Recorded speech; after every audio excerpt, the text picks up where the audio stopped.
ನಾರಾಯಣ ಸ್ವಾಮಿ ಅವರನ್ನು ಅವರು ಕೆಲವು ದಿನಗಳ ಹಿಂದೆ ನಮ್ಮ AICC ಅಧ್ಯಕ್ಷರ ಕುಟುಂಬ ಏನು ರಾಹುಲ್ ಖರ್ಗೆ ಅವರ ಒಂದು ಸಿದ್ಧಾರ್ಥ ವಿಹಾರ ಟ್ರಸ್ಟ್ಗೆ ಏರೋಸ್ಪೇಸ್ ಏನು CA ಸೈಟನ್ನು ಏನು ಅಲಾಟ್ಮೆಂಟ್ ಮಾಡಿಕೊಂಡಿದ್ರು.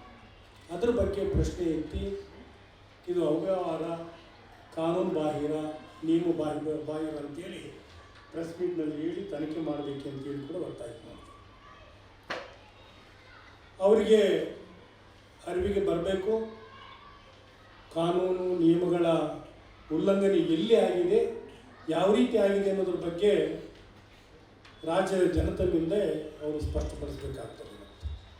ಸುಮ್ಮನೆ ವಿರೋಧ ಪಕ್ಷದ ನಾಯಕರಾಗಿದ್ದುಕೊಂಡು ಮೇಲ್ಮಟ್ಟದ ನಾಯಕರಿಗೆ, ಡೆಲ್ಲಿಯ ನಾಯಕರುಗಳಿಗೆ ಅವರನ್ನು ತೃಪ್ತಿಪಡಿಸೋಸ್ಕರ ಅಥವಾ ಅವರ ವಿಶ್ವಾಸವನ್ನು ಗಳಿಸೋಗೋಸ್ಕರ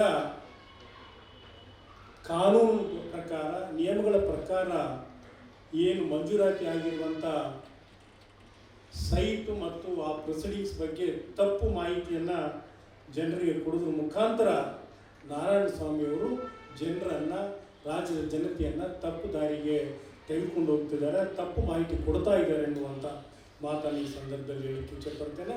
ಅದರ ಜೊತೆಗೆ ಈಗಾಗಲೇ ನಮ್ಮ ಮುಖಂಡರು ಹೇಳಿರುವಂತೆ ಅವರು ಯಾವ್ಯಾವ ರೀತಿಯಲ್ಲಿ ಎಲ್ಲೆಲ್ಲಿ ಏನೇನು ಮಾಡಿದ್ದಾರೆ, ಯಾವ ಕಾರಣಕ್ಕೆ ಸೈಟ್ ತೊಗೊಂಡ್ರು, ಏನು ಮಾಡ್ತಾ ಇದ್ದಾರೆ, ಅಲ್ಲಿ ಎಷ್ಟು ಸೈಟ್ಗಳನ್ನು ಎಲ್ಲೆಲ್ಲಿ ಪಡೆದಿದ್ದಾರೆ ಅನ್ನೋದ್ರ ಬಗ್ಗೆ ಮಾಹಿತಿಗಳು ಈಗಾಗಲೇ ತಮಗೆ ಒದಗಿಸಲಾಗಿದೆ.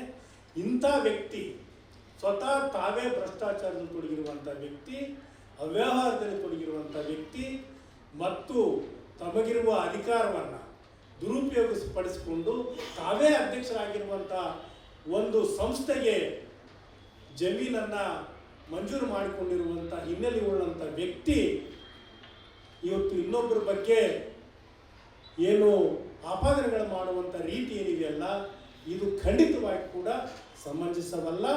ಇವರು ಯಾವ ರೀತಿ ನೈತಿಕತೆಯನ್ನು ಹೊಂದಿದ್ದಾರೆ ಎನ್ನುವಂಥ ಪ್ರಶ್ನೆಯನ್ನು ಇಲ್ಲಿ ನಾನು ನಾರಾಯಣ ಸ್ವಾಮಿ ಅವರಿಗೆ ಮಾಡ್ತೇನೆ.